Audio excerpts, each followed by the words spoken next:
The late afternoon sunlight filtered through the ancient oak trees outside the window, casting a golden hue over Mrs. Mary Johnson's small kitchen. This two-story wooden house in the suburbs of Los Angeles had once been a warm home filled with laughter, but now it was merely a dwelling for faded memories. Mrs. Mary, 65 years old, sat at the old wooden table stirring her hot tea in a chipped white porcelain mug. The mug still bore a faded sticker from their last trip to Oregon with her husband, Mr. Robert. That was before he passed away forever from a sudden heart attack 3 years ago. Since then, she had lived alone quietly tending to her small garden and old notebooks filled with cooking recipes. Her life now consisted of long, dragging afternoons where loneliness crept in like cracks in the walls. The phone rang unexpectedly, shattering the silence. Mrs. Mary startled, her hand trembling as she picked up the old landline phone. It was her son David's number. He was 38 years old, once her pride and joy, a successful businessman downtown, but his marriage had fallen apart 2 years ago, changing him. David's voice came through the speaker, hurried and anxious. "Mom, I need your help. Just 2 weeks. Okay, I have to go on an urgent business trip and I don't know who to leave Emily and Jack with." Mrs. Mary stopped stirring her tea, her heart beating faster. Emily, her 5-year-old granddaughter with golden curls and a sweet smile, and Jack, the clever but often quiet 8-year-old boy. They were her blood, the children of David and his ex-wife Hana, who had left him because she couldn't handle his long trips. Mrs. Mary had never refused her son. "What kind of urgent trip is it, son? Are you sure it's only 2 weeks?" she asked, her voice gentle but full of worry. David sighed over the phone, his voice racing against time. "Mom, I promise just 2 weeks. The company is sending me to Europe to negotiate a significant contract." "Anna, she's busy with her new job and won't take them. You love them. They love their grandma too. I'll bring them over right now." He didn't wait for her response, just hurriedly ended the call. Mrs. Mary looked at her now cold tea mug, her heart swelling with warmth and unease. She remembered Robert, her husband, who always taught her that family was everything. "We have to sacrifice for our children, Mary," he used to say. And she had lived by those words, even when they sometimes exhausted her. Less than half an hour later, a car screeching on the gravel driveway echoed. Mrs. Mary opened the door, a cool afternoon breeze rushing in with the scent of freshly cut grass. David stepped out tall in his black suit, but his face showed clear fatigue. Beside him were Emily and Jack, each carrying a tiny backpack, their eyes wide as they looked at her. Emily clutched her old stuffed bear tightly, while Jack bowed his head, kicking lightly at the ground. "Grandma," Emily exclaimed, rushing into her arms. Mrs. Mary bent down, hugging her granddaughter tightly, the familiar scent of baby powder moving her deeply. Jack was more shy, only smiling and letting her ruffle his hair. David hurriedly explained, "I've prepared everything, Mom. Emily likes peanut butter sandwiches, and Jack stays up late watching TV. I'll call every day. 2 weeks, okay? You can do it." He gave her a perfunctory hug, then quickly kissed the children's foreheads. "Be suitable for Grandma and kids. Dad will be back soon." Then he turned, got into the car, and sped away, kicking up a cloud of dust on the road. Mrs. Mary stood there holding Emily, watching the car disappear behind the row of trees. Her heart tightened. Why was he in such a rush? No proper hug, no sincere thank you. But she told herself he was her son. He was going through a tough time. The first few days passed in warm busyness. Mrs. Mary woke early, preparing breakfast for the grandchildren. She made bear-shaped pancakes, sprinkling powdered sugar to make Emily giggle. "Grandma makes the best I love you," Emily said, her mouth smeared with syrup. Jack was quieter, but helped clear the table and sometimes talked about school.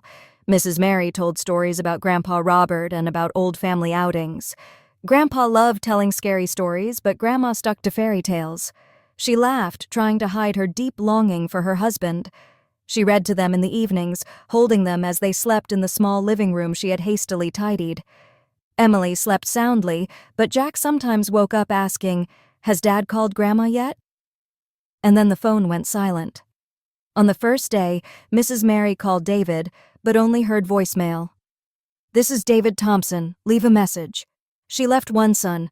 "The kids are okay. How are you? Call Mom." The second day, still no response. She began to worry but reassured herself.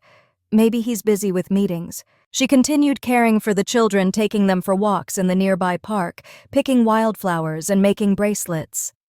Emily laughed loudly, and Jack began to open up more, talking about his school friends. But when the children were fast asleep at night, Mrs. Mary sat alone in the kitchen, staring at the chipped mug, her heart swelling with unease. She remembered her silent sacrifices raising David alone while Robert was busy with work, supporting him through the divorce, and now being the pillar for the grandchildren. "That's what family is," she whispered, tears rolling down. By the 6th day, worry turned to fear. She called repeatedly, but David's phone was off. She checked her email, nothing. Mrs. Mary began hiding it from the children, lying that Dad's very busy, but he loves you. Emily nodded innocently, but Jack looked at her suspiciously. "Dad promised just 2 weeks, Grandma." Mrs. Mary hugged her grandson, her heart aching. She thought about her life, a lonely widow, suddenly becoming a second mother. She wrote in her old notebook, "I love them, but am tired. Why is my son like this?" The next morning, she made breakfast more fun than ever, smiley face, toast, star-shaped fruit. The children laughed and played, but a storm was brewing in her heart. She looked out the window at the still gravel road and wondered, "David, where are you? If you're reading this story and it moves you, please share your thoughts below a word, a city, or a small memory, anything. And if you want to follow the next part of this dramatic emotional journey, subscribe so you do not miss it." Have you ever sacrificed for your family? Tell me. Mrs. Mary Johnson's wooden house in the suburbs of Los Angeles seemed to shrink in the following days. The laughter of Emily and Jack still echoed, but each sound stirred the unease in her heart. At night, when moonlight filtered through the curtains, she sat alone in the living room, clutching the chipped porcelain mug that had become her reluctant companion. The warmth from the chamomile tea had long gone cold, but she held it tightly as if it were the thread keeping her from drifting into dark thoughts. David, her son, had been entirely silent for 6 days. His promise of just 2 weeks now felt like a bitter joke. Mrs. Mary tried to maintain a routine for the children. Every morning, she woke early, cutting bread into star shapes for Emily and adding apple slices for Jack. The boy preferred neatness over his sister's messiness. But every time she looked into their innocent eyes, she saw the shadow of young David, his radiant smile, curious gaze, and the times he hugged her tightly, calling her my hero. Now that hero was struggling with unanswered questions. "Where's Dad?" Grandma Emily asked during breakfast, fiddling with her torn-eared teddy bear. Mrs. Mary forced a smile. "Dad's very busy, sweetie, but he'll call soon." Jack said nothing, just bit into his bread, his eyes piercing through her lie. On the 7th night, Mrs. Mary could no longer bear the silence with the children fast asleep. She picked up her phone and opened David's Instagram, something she rarely touched, because this tech stuff isn't for old folks like me. But curiosity and quiet anger urged her on. Her fingers trembled as she scrolled, and then she saw it, a short video on David's story. He stood on a white sand beach, gentle waves lapping at his feet, Hawaiian sunlight making his hair gleam like gold. Beside him was a young woman with brown hair tied high, laughing radiantly. She called him D, her voice sweet as honey. The caption read, "Resetting. Finally breathing." Mrs. Mary felt the tea mug grow heavy in her hand, as if it contained a collapsing world. She set it down, tea spilling onto the old rug, but she didn't care. She sat there staring at the screen, her heart pounding louder than reason. That woman wasn't Anna, David's ex-wife. Mrs. Mary had met Anna a few times, a sharp but cold woman, always busy with her law career. This one was younger, freer, as if unburdened by any responsibilities. Mrs. Mary scrolled through other posts, searching for clues. A photo of a cocktail by the pool, another of their bare feet on the sand, captioned, "True Freedom." Each word cut into her like a knife. Her son wasn't on a business trip. He had abandoned his children, abandoned her to chase a new life, one without Emily, without Jack, and without her. Mrs. Mary stood up and stepped onto the porch, where the cool night air soothed the heat in her chest. She looked up at the starry sky, breathing deeply to hold back tears. She remembered David as a child when he held her hand and promised to grow up strong to care for Mom. That promise now felt as fragile as the 2-week one.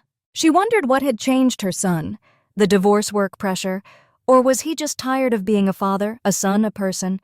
She thought of what David had said after divorcing Anna. "People aren't cruel, Mom. They're just tired." But was that tiredness enough to justify abandoning 2 children and the mother who had sacrificed her whole life for him? She went back inside, retrieving the old leather-bound notebook from the drawer. This notebook had once held cooking recipes and family vacation plans, but now it had become a place to pour out unspeakable emotions. She wrote, her pen trembling on the page, "My son left the children as if they were luggage. He thinks I'll quietly accept it like I always have. But I'm not a storage for his pain. I'm steel and I won't break." Those words were like a declaration, but in her heart, the pain still smoldered. The next morning, Emily woke up with a slight fever. Mary sat by the bed, wiping her granddaughter's forehead with a damp cloth, whispering, "Grandma's here, sweetie." Emily's eyes were glassy from the fever, but she gripped her hand tightly as if afraid she would disappear too. Jack sat in the corner of the room, hugging his favorite science book, but not turning a page. "Has Dad called yet, Grandma?" he asked, his voice soft as a breeze.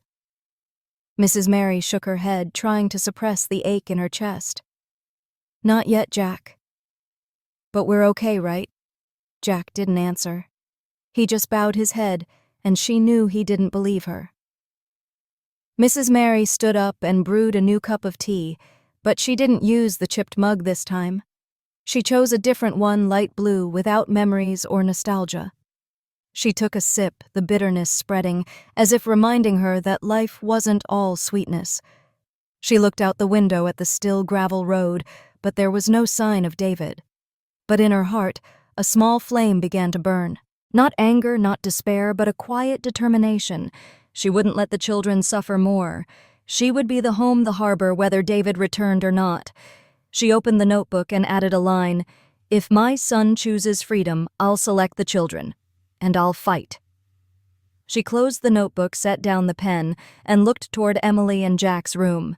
Their even breathing echoed in the night, a reminder that she wasn't just a grandmother, but a second mother, albeit unwillingly.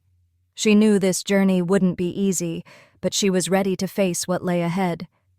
The faint morning light filtered through the living room window, illuminating the scattered toys on Mrs. Mary Johnson's floor. The wooden house in the suburbs of Los Angeles maintained its outward peace, but inside the air was heavy with unanswered questions. It had been 8 days since her son David left, with the promise of just 2 weeks. 8 days of silence, no calls, no messages, Mrs. Mary sat in her old armchair holding a black coffee mug, trying to stay calm before Emily and Jack woke up. But in her heart, a storm was brewing, not just from David's disappearance, but from the secrets she had just uncovered on Instagram. The image of him laughing on a Hawaiian beach with the stranger named Sarah still haunted her like a wound not yet healed. Today was Sunday, and Mrs. Mary made it a special day for the children to dispel the gloom. She prepared a lavish breakfast, hot waffles with strawberry jam and whipped cream, which Emily always loved. Jack preferred neatly arranged apple slices beside them. As the 2 children ran into the kitchen, Emily's laughter rang like wind chimes, while Jack smiled shyly, his eyes still wary. "Grandma, can we go to the park today?" Emily asked, her mouth still sticky with cream. Mrs. Mary nodded, trying to hide her worry. "Of course, sweetie. But finish eating first." "Okay, after breakfast while tidying up, Mrs." Mary accidentally picked up David's old tablet from the sofa. It lay there among the pillows and Emily's teddy bear. She meant to put it away, but the screen lit up when she touched it, showing an icon for a running game. Jack had mentioned something about a fox. She smiled, thinking she'd open it for the kids, but a notification suddenly popped up in the corner. The name Sarah appeared clearly with the text. "Wait, you said the kids were with their mom." Mrs. Mary's heart seemed to stop. Her finger froze, a chill running down her spine. She knew she shouldn't, but her hand seemed to move on its own, unlocking the tablet. Fortunately, David had never changed the password from when he lived there. The message thread appeared, and each line hit her like hammer blows. Sarah wrote in an angry tone, "Are you serious, David? You lied to me. You said the kids were with Anna, not some old lady." Mrs. Mary slumped onto the sofa, her breathing rapid. She read on each message a piece of harsh truth. Vid had told Sarah that Mrs. Mary had volunteered to take Emily, and Jack had a spare room and free time and craved being needed. He even said she felt grateful for caring for them. Mrs. Mary laughed, a short, dry laugh echoing in the quiet room. Then tears welled up hot and streaming down her cheeks. She didn't cry from sadness, but from the bitter betrayal by the very son she had raised. She gripped the tablet tighter, scrolling through other messages. Sarah seemed confused, even furious, but not for the children's sake. She was angry at being deceived, at not knowing the truth that David had abandoned his own kids. One message from David made her choke. "Don't worry, my mom will handle it. She's always like that, strong as steel." Mrs. Mary felt as if someone was squeezing her heart, strong as steel. What did he think she was? An emotionless machine, a gatekeeper for his mistakes? She set the tablet down, her hands shaking, and stepped out onto the porch. A cool breeze blew, but it couldn't soothe the anger burning inside her. She remembered the days when David was young, sitting beside her, talking about his dream of becoming a prominent businessman. She had worked tirelessly, taking extra shifts at the grocery store to pay for his college tuition. When David divorced Anna, she was there comforting him through long, sleepless nights. And now he repaid her by turning her into a backup plan, a place to offload responsibility. She opened the leather-bound notebook and scribbled, "My son thinks I'm steel, but steel can bend too. I won't let it break." That afternoon, she took Emily and Jack to the park as promised. Emily ran and chased butterflies while Jack sat on the swing, his gaze distant. Mrs. Mary sat on a wooden bench watching the children play, but her mind was haunted by the messages. She wondered, did David ever think about how his children felt? Did he know? Emily cried quietly each night, missing her dad, or that Jack, though silent, always looked toward the door, waiting for something that would never come. When they got home, Mrs. Mary cooked dinner spaghetti with homemade tomato sauce, Jack's favorite. During the meal, Emily suddenly asked Grandma, "Does Dad love me?" The question stabbed straight into her heart. Mrs. Mary stopped chewing, looking into her granddaughter's innocent eyes. "Dad loves you, Emily," she said, her voice choking. "He's just finding his way back." Jack looked at her, saying nothing, but his eyes seemed to say he no longer believed in promises. After the children slept that night, Mrs. Mary sat with the tablet again. She saved the messages and took screenshots to preserve evidence not for revenge, but to protect herself and the children. She opened the notebook and continued, "I've given David everything time, love, trust, but I won't let him take away the children's future." She closed the notebook, feeling a new strength rising. Not steel, but fire, the fire of a mother, a grandmother ready to fight for what she loved. Rain pattered on the roof of Mrs. Mary Johnson's wooden house, turning the gravel road in the Los Angeles suburbs into a muddy stream. It had been 10 days since David disappeared, and the discoveries from the tablet still haunted her like unvanished ghosts. Mrs. Mary sat at the kitchen table, pencil in hand, trying to sketch a daily schedule for Emily and Jack on a blank sheet of paper. Monday. Take Jack to his old school temporarily. Tuesday, Emily's art class at the community center. She wanted everything to seem normal, structured, so the children wouldn't sense the storm raging in her heart. But each stroke of the pencil trembled, as if her hand was betraying her feigned calm. Emily and Jack were playing in the living room, the 5-year-old girl's laughter mixing with the 8-year-old boy's Lego building sounds. Mrs. Mary watched them through the doorway, her heart swelling with love mixed with fear. They were so innocent. Why had life thrust them into this whirlwind? She remembered the sleepless nights by David's crib long ago, when he cried from fever and she sang lullabies until her voice was hoarse. Now she had to sing lullabies to the grandchildren, but the songs now carried the pain of betrayal. She told herself, "I have to be strong for them." A sudden knock at the door, 3 short formal raps startled her, causing her to drop the pencil. She wiped her hands on her apron and went to open the door with a polite smile. Before her stood a woman about 40 years old, wearing a dark navy blazer holding a clipboard and a black leather briefcase. Her face was stern but not unkind, her eyes quickly scanning Mrs. Mary as if assessing her. "Hello, ma'am. I'm Lisa Ramirez from California's Child Protective Services. We've received a report about 2 children living without legal guardianship documents. May I come in?" Mrs. Mary's heart seemed to stop. A report. Who reported it, Sarah? Or a nosy neighbor? She felt her face flush hot, but she kept her voice steady. "Please come in." "But what report?" "My grandchildren are fine." She led Ms. Ramirez into the living room where Emily and Jack looked up curiously. Jack whispered to his sister, "Who is that, Grandma?" Mrs. Mary signaled to the boy, "Keep playing, sweetie. Grandma's just talking for a bit." But Jack's eyes were full of worry, as if he sensed the heavy atmosphere. Ms. Ramirez sat on the sofa, opening her clipboard, her voice professional, yet empathetic. "Mrs. Thompson, right? We've learned that Jack and Emily live here without direct parental care, no notarized guardianship agreement. Can you show me the documents?" Mrs. Mary sat opposite, clutching the hem of her dress. She tried to explain, "That's my son David. He's abroad on business, just temporarily. He promised to be back in 2 weeks. The children are with me, their grandmother. I've cared for them since they were little." Her voice trembled, the words pouring out like a bursting river. Ms. Ramirez nodded, jotting notes quickly. "I understand, Mrs. Thompson. But by law, we must intervene to protect the children if parents are absent for more than 3 days without documents. Do you have Mr. David's phone number? We've tried calling, but no answer." Mrs. Mary provided the number, but she knew that David had turned off his phone long ago. Ms. Ramirez continued, "Have the children been enrolled in school? Do they have vaccination records? Do you have a temporary guardianship certification?" Each question felt like a knife.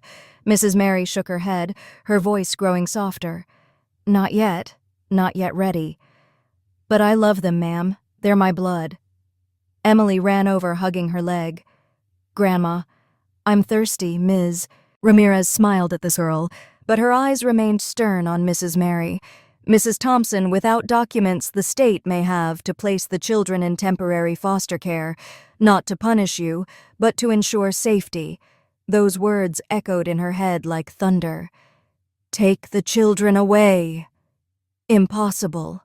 She imagined Emily screaming in a stranger's arms, Jack huddled in some distant center. Tears rolled down her cheeks, but she wiped them quickly. "Please, give me time. I'll handle it." Ms. Ramirez stood, handing her a paper. "This is a follow-up notice. We'll return in 3 days. Prepare the documents and call me if you need help." She left her high heels echoing on the wooden floor. Mrs. Mary closed the door, leaning against the wall and sliding to the floor. She sobbed quietly, stifling the sounds so the children wouldn't hear. "Why is this happening, David? What have you done to me?" she whispered, fear mixing with rising anger. Jack ran over, hugging her. "Are you crying, Grandma? Who was she?" "Mrs." Mary wiped her tears, hugging him tightly. "It's okay, sweetie." She was checking in. But in her heart the storm had erupted. She stood rushing to the bedroom and opening the old closet where David had left his document box. Inside were messy papers, divorce agreement, expired insurance, and one crucial sheet, temporary guardianship transfer. Her name was typed in, but her signature forged. The crooked handwriting wasn't hers. David had submitted it without asking, treating her as part of his escape plan. Mrs. Mary slumped down, holding the paper with trembling hands. This wasn't just abandonment, it was deliberate deception. He had used her as cover, turning her into an unwitting accomplice. The family pain now became legal pain, a deeper wound. She thought of Robert, her late husband. What would he say? "Stand up, Mary. Fight." She picked up the phone and called the free legal aid center she had heard about on the radio. A young lawyer's voice answered. "Mrs. Thompson, we'll help. Come tomorrow." She nodded, even though he couldn't see. "I'll be there." That afternoon, she took the children to the supermarket, buying new books and school supplies. She registered Jack for the local school online, her hands shaking so much she had to retype several times. Emily held her hand. "Grandma, I want to stay with you forever." That innocent statement was like a sweet knife, making her more determined. Back home, she cooked dinner, warm chicken soup, Robert's favorite. The children ate heartily, but she only nibbled. Late at night, as they slept, she opened the notebook. "They can knock but can't take what I love. I'll fight not for David but for Emily and Jack. For a real family." She closed the notebook and looked out at the rainy window. The rain had stopped, but her battle had just begun. She knew the next 3 days would decide everything, and she wouldn't let anyone steal this home. 11 days after David's disappearance, Mrs. Mary Johnson's wooden house in the Los Angeles suburbs still appeared peaceful outside, but inside it was a silent battlefield. Each morning she woke with new determination, trying to keep Emily and Jack's world from collapsing. However, recent discoveries from the Instagram video, Sarah's messages, and the forged guardianship paper have turned family pain into a maze of dangers. Mrs. Mary sat at the kitchen table, dawn light streaming through the window, highlighting the scratches on the wooden surface. A black coffee without sugar was in her hand, chosen to keep her alert for the challenging days ahead. Today was her appointment with a lawyer at the Free Legal Aid Center downtown. But before leaving, she checked the mailbox in the front yard, a habit from when she lived with her husband Robert. A thick white envelope stood out amid the junk mail and utility bills. The address was for David Thompson, but the package was sent to her home. The sender was a high-end car rental company. She frowned, opening it, her heart racing as she read the first line. "Dear Mr. Ms. Thompson, we would like to notify you of the transfer of the Tesla Model S lease contract initiated last month. Please confirm if you have any questions. If your mother has any concerns, remind her of previous conversations." Mrs. Mary felt blood rush to her head. A sticky note was attached, neat handwriting, but unfamiliar perhaps from an assistant. "Remember, she's not a victim, just a tool. Use her wisely." The word tool hit her like a punch to the chest. She slumped into a chair, the envelope falling to the table papers, fanning like poisonous petals. The lease listed her as a co-signer with David. A joint bank account she didn't know about was linked for automatic withdrawals. There were 2 large transactions, one for the car deposit, one for international flights. She immediately realized that David had used her and her identity to fund his rest trip to Hawaii.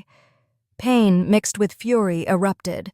She remembered the frugal days of raising David and when she skipped new dresses to save for his tuition.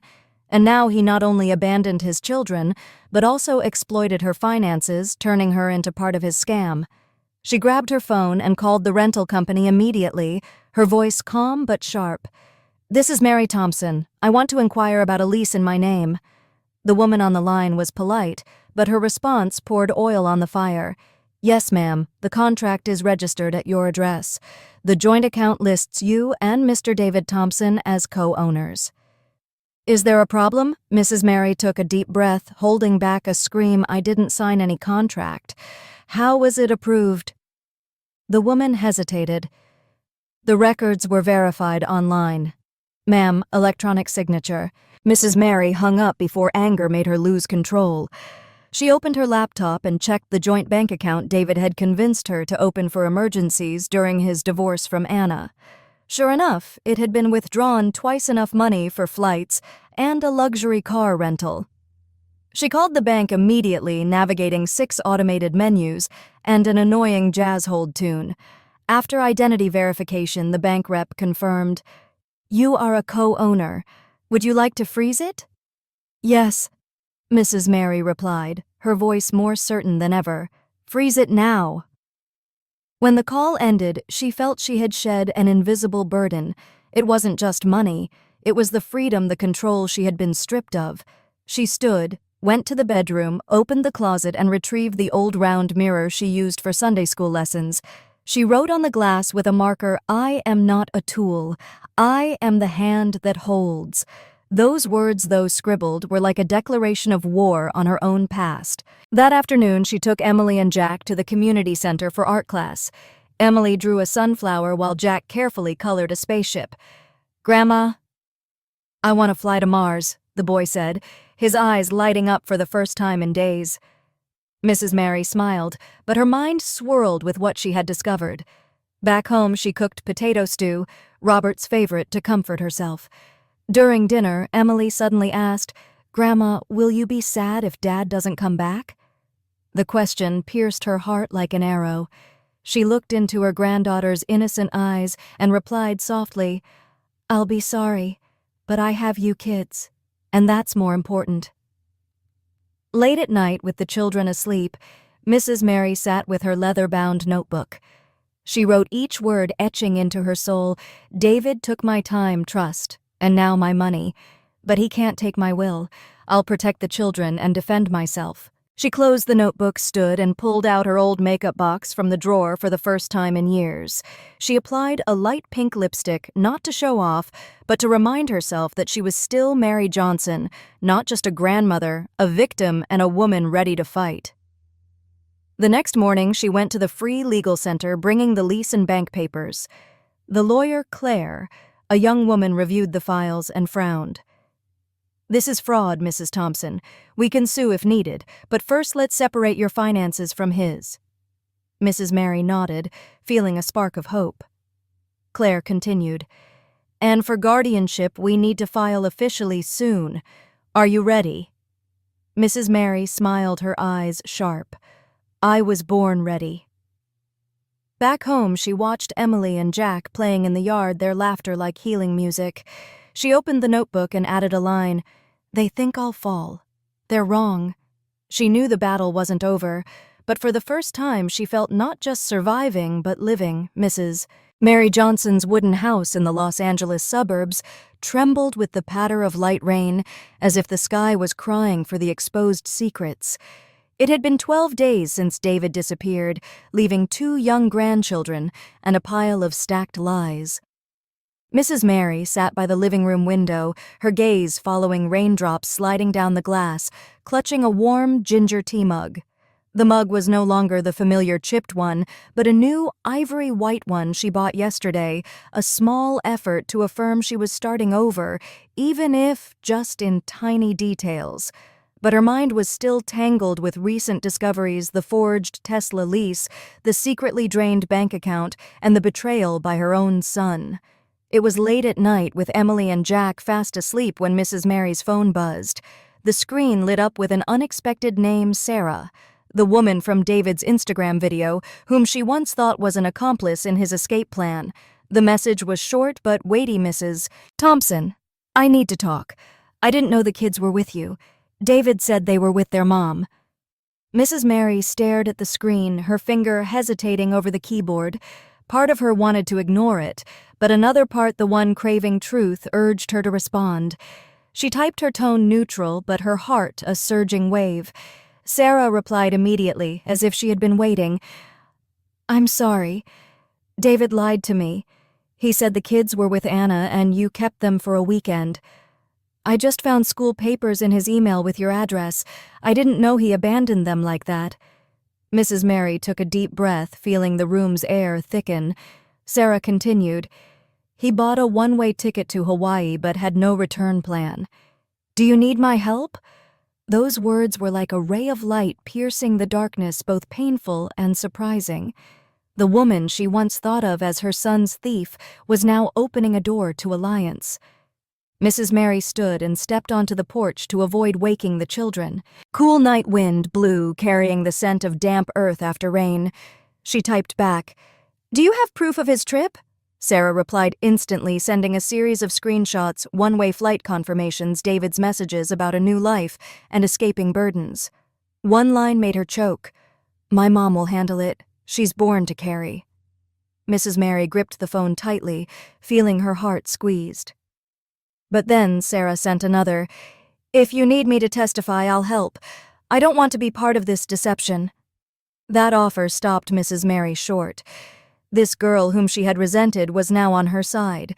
A strange feeling rose, not quite trust, but a spark of hope. She typed, "Thank you, Sarah. I'll contact you if needed."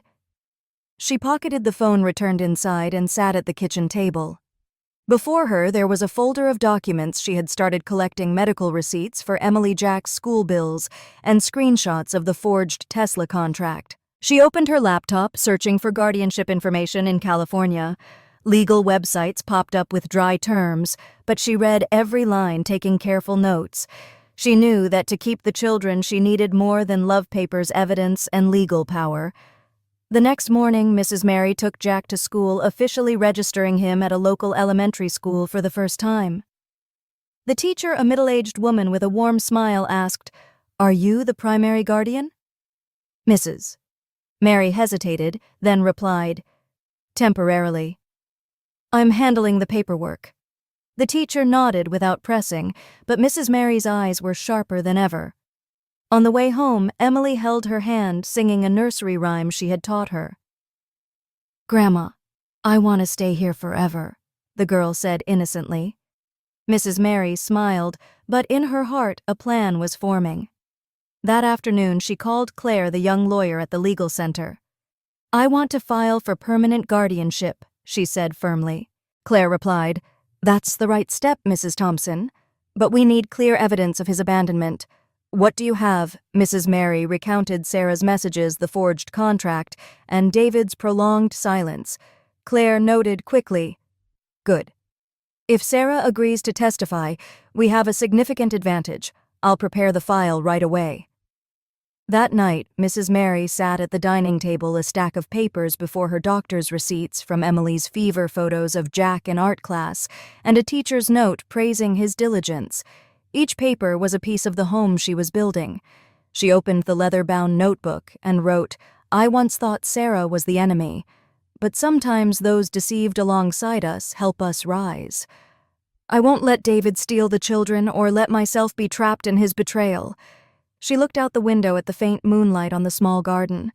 She remembered Robert, her husband, who always said, "Mary, you're stronger than you think." Those words now burned like a small flame in her heart. She stood retrieving a small box from the cabinet where she kept family mementos: Robert's silver ring, a childhood photo of David, and a beaded bracelet Emily made. She held the bracelet tightly, as if it symbolized her promise to the children. The next morning, she made peanut butter toast for Jack, cut into hearts as he liked. Emily ran around the kitchen singing loudly. Mrs. Mary watched them, feeling a new strength.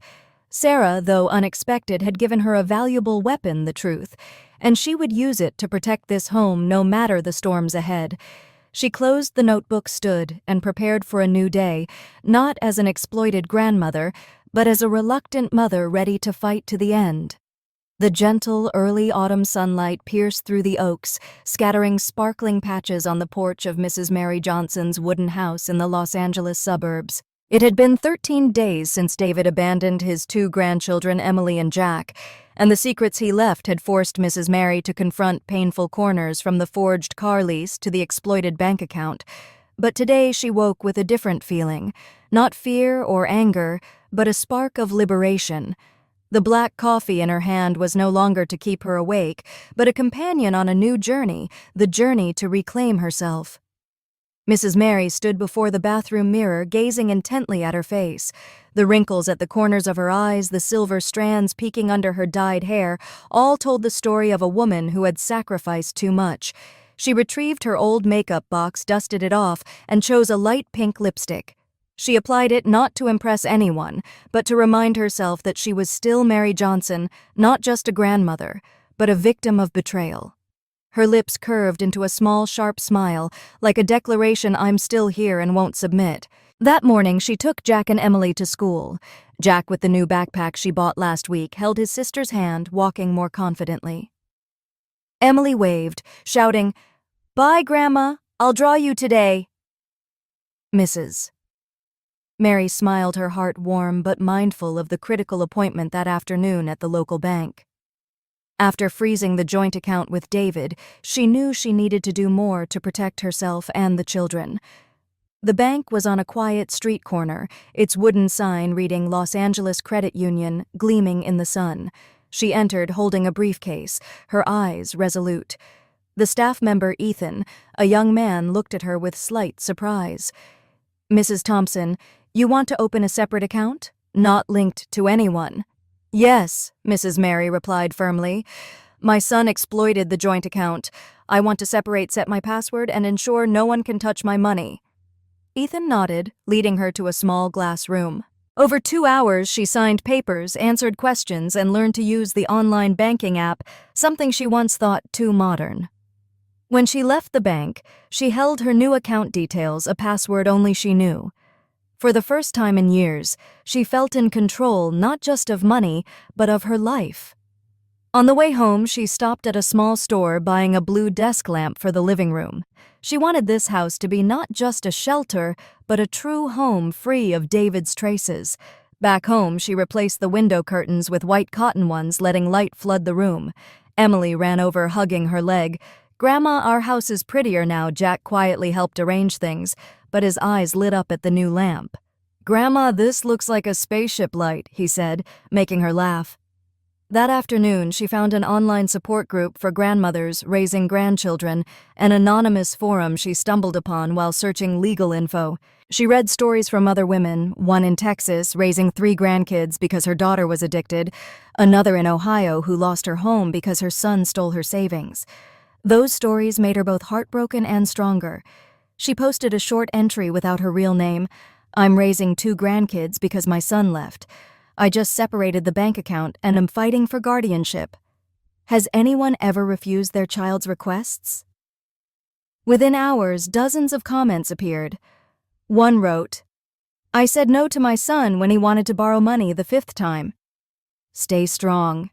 You're not alone." Mrs. Mary opened her leather-bound notebook with the children asleep at night.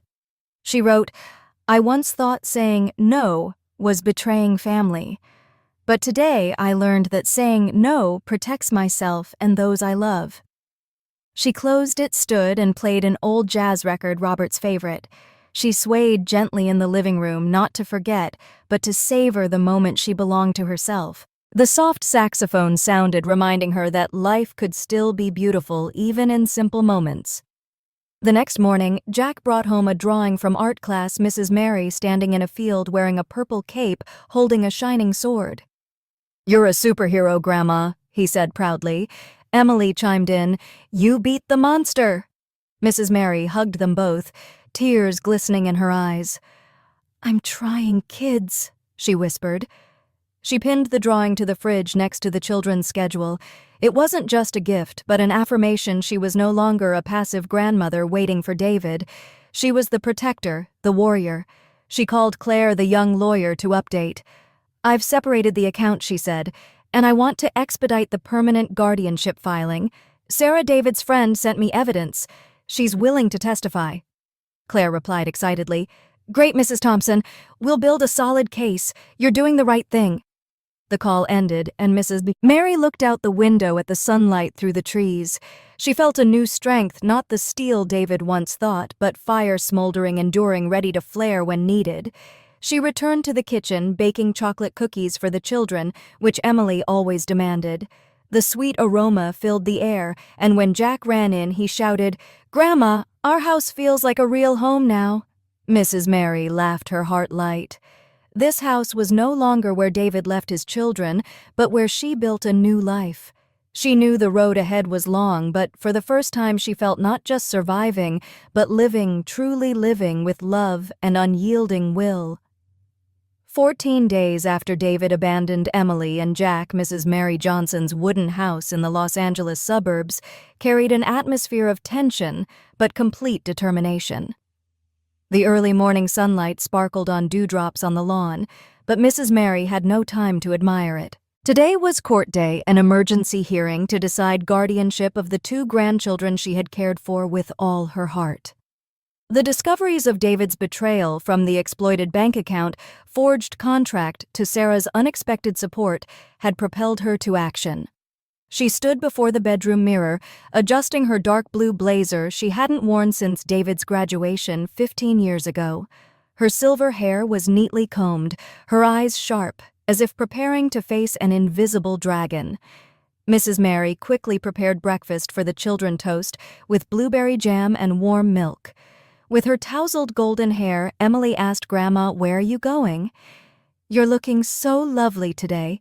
Jack looked at her, his eyes full of worry, as if sensing something important. She smiled, ruffling their heads. "Grandma's meeting a friend to discuss keeping you here forever. Do you want that?" Emily nodded vigorously, while Jack whispered, "I want to stay with you." Those words fueled her strength. She took the children to the neighbor's house, Mrs. Linda, an old friend, who promised to watch them for a few hours. The hearing occurred in a small courthouse in downtown Los Angeles, with cold folding chairs and the heavy air of legality. Mrs. Mary sat beside Claire, the young lawyer, clutching a briefcase full of all the evidence she had gathered: Sarah's messages, medical receipts, school photos, and the forged Tesla contract. Opposite was David's lawyer, a young man with an arrogant confidence in his eyes. He looked at her as if she were a frail old lady not worth attention. But what stunned her was David's absence.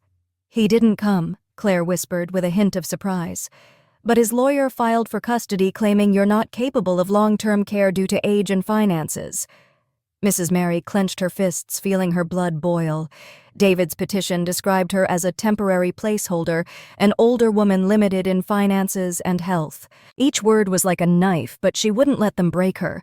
When the judge, a middle-aged woman with a stern gaze, called her to stand, Mrs. Mary's knees trembled momentarily, then steadied. She stepped to the podium, took a deep breath, and began speaking, her voice slow but powerful.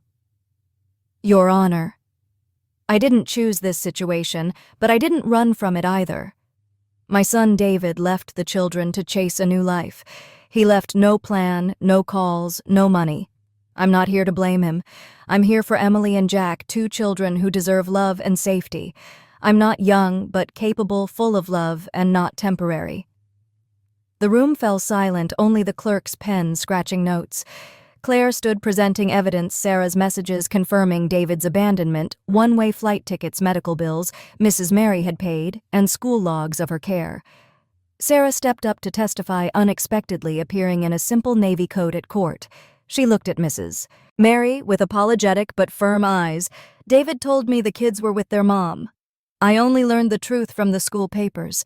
He had no intention of returning soon. I want to do right for the children." Her testimony was like a strong wind blowing away the opposing lawyer's weak arguments.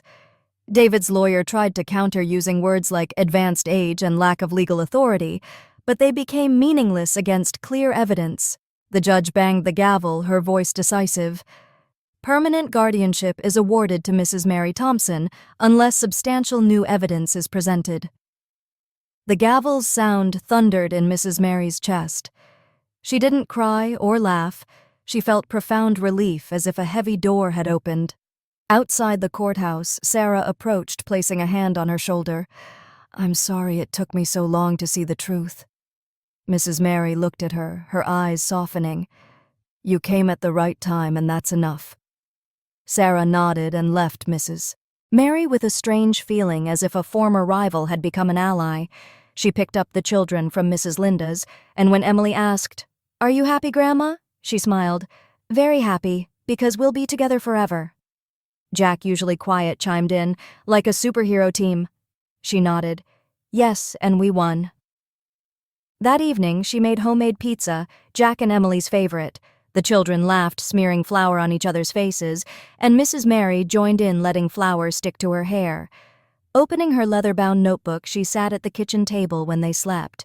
She wrote, "I once feared losing the children, but today I keep them not with papers but with love and truth." She closed it, looking out the window at the moonlight in the garden. She thought of Robert, her late husband, imagining him smiling. "Well done, Mary."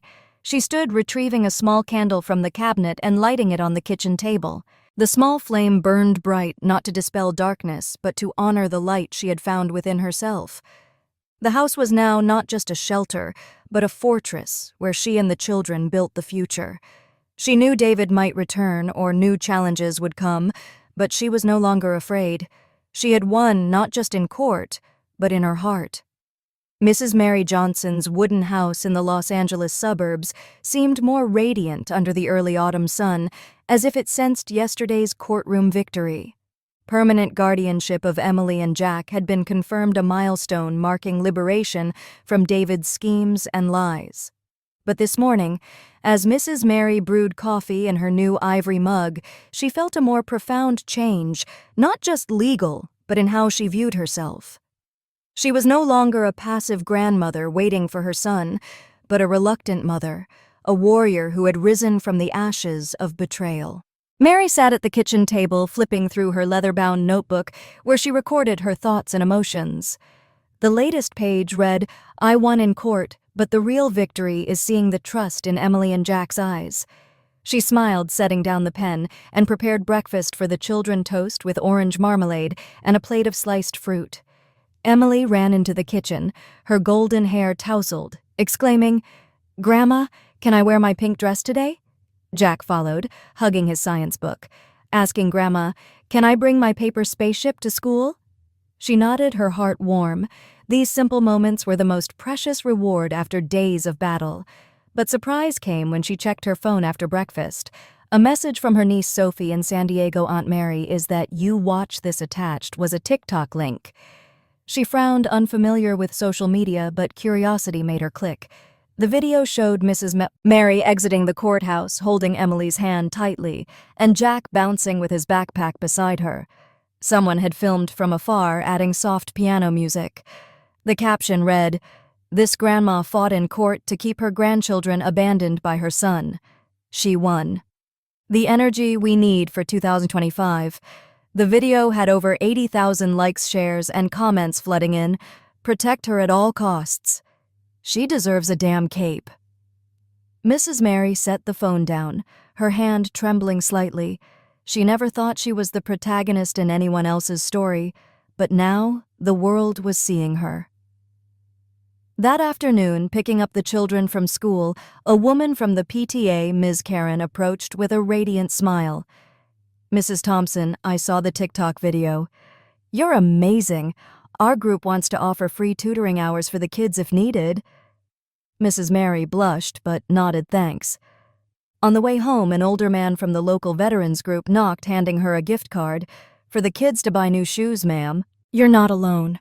She accepted it, her eyes stinging not from sadness but from unexpected kindness from strangers.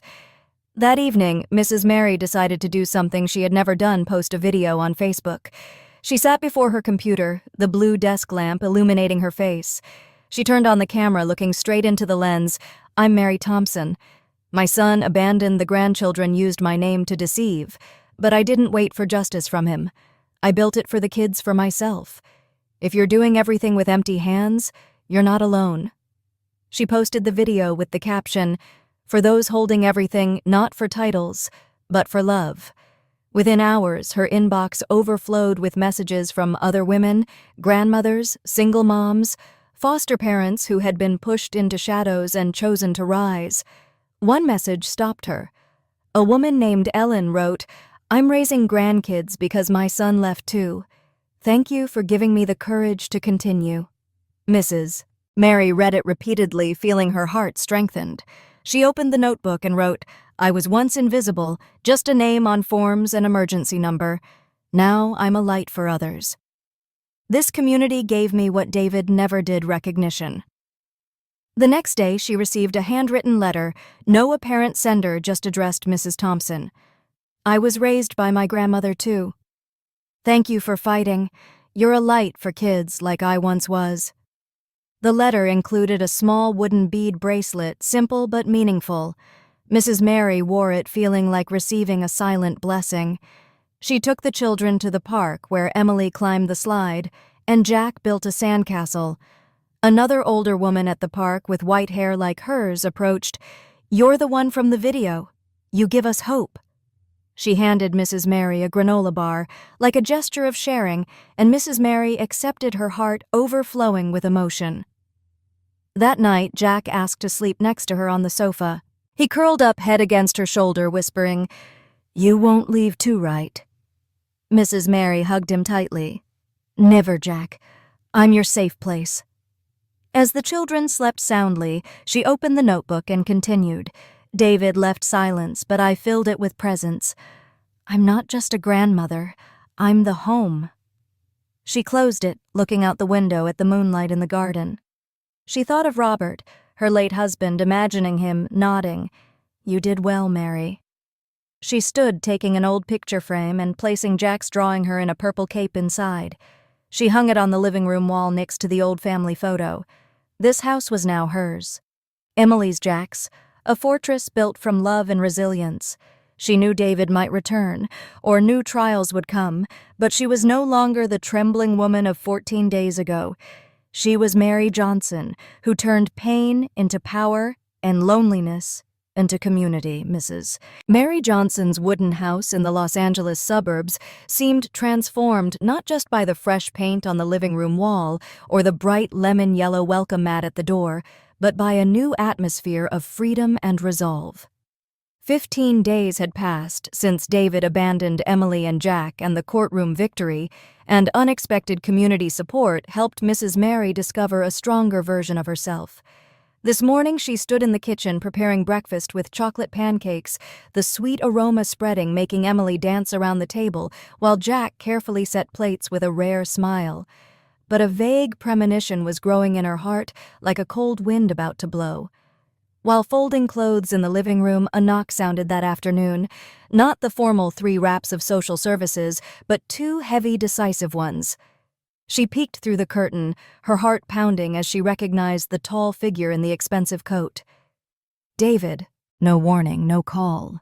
He stood there with his familiar, confident posture but slightly flustered eyes. Mrs. Mary took a deep breath, opened the door but didn't step aside. "Hi, Mom," David said, trying to sound normal as if the 15 days of silence never happened. "David," she replied coldly, gripping the doorknob tightly. He smiled, the smile that once softened her when he was young, but now only made her feel distant. "Can we talk?" he asked. Mrs. Mary didn't answer immediately. She just opened the screen door and stepped onto the porch, closing it behind her. "Not inside," she said. "Not in front of the kids." David nodded, feigning agreement, hands in his coat pockets. "Mom, I saw the video you posted. It's viral. But it makes me look bad." She frowned, feeling like ice water poured into her chest. No apology, concern for the children, and worry about his image. "That video isn't for you," she said sharply. David shrugged as if trying to soothe. "I want to come back, Mom. I want to be part of the kids' lives. Let's work something out. You've had your moment." Mrs. Mary felt hot blood rush to her head. "My moment," she repeated, her voice trembling with anger. "You abandoned Emily, and Jack used my name to scam money, forged signatures, and lied to the world. And now what do you want? Can you fix your image?" David stepped back, his eyes flickering. "I needed time, Mom. I made a mistake, okay, but they're my kids." Mrs. Mary advanced her eyes like steel. "They were your kids until you left. Now they're people, David. Children who trust me need me. I won't trade their stability for your redemption story." He gritted his teeth, looking toward the gravel road as if seeking escape. "I'll call my lawyer," he said, his voice low but threatening. "Go ahead," she replied, then turned back inside, closing the door gently, not from fear, but because she didn't want to waste energy on him anymore. Mrs. Mary sat at the kitchen table, gripping her now cold coffee mug. Emily ran over, holding a doll grandma who was at the door. She smiled, ruffling her hair. "No one we need to worry about, sweetie." Jack watched from the corner, his eyes questioning, but he nodded and returned to his book. Mrs. Mary opened her leather-bound notebook and wrote, "He came for the spotlight, not healing. But I don't need him to complete this story." She closed it, retrieved a document box from the drawer, all of Sarah's messages, the forged contract, medical receipts, and mailed copies to lawyer Claire. The rest she took to the backyard, burning them in an old metal bowl, watching the smoke rise like a declaration she no longer kept evidence waiting for David. She kept it to protect the children. The next day, she took Emily and Jack to the park. Emily played on the slide while Jack built a complex sandcastle. She sat on the bench, watching them, feeling her heart liberated. Back home, she made Jack's favorite spaghetti, and for the first time, she turned on a cheerful radio song, letting all three dance in the kitchen. Emily's laughter rang out, and Jack even sang along, though he was usually shy. "Grandma, you dance so pretty," Emily exclaimed. Mrs. Mary laughed heartily, feeling the pieces of her heart mended. That night, she received a message from Claire. "Your file is strong. If David sues, he has no chance. Want me to prepare anything else?" Mrs. Mary replied. "Keep going. I want everything secured." She opened the notebook and wrote, "I once waited for David to learn his lesson. Now I know I don't need to wait. I'm building a future without him." She closed it, looking out the window at the moonlight in the garden. She thought of Robert, her late husband, imagining him whispering, "You did it, Mary." The next morning, she bought new paints for Emily and a spaceship model for Jack. As the children played, she sat down, opened her laptop, and continued a document she had started, "What I Wish I Knew from the Beginning." It is not a memoir. It is just notes. Don't wait for papers. Don't fear saying no. Love doesn't excuse disappearance. She sipped coffee, smiling. This house was now her fortress. Emily's Jack's a place with no room for empty promises. Mrs. Mary knew whether David returned or not, she had found true freedom, not just for herself, but for those she loved.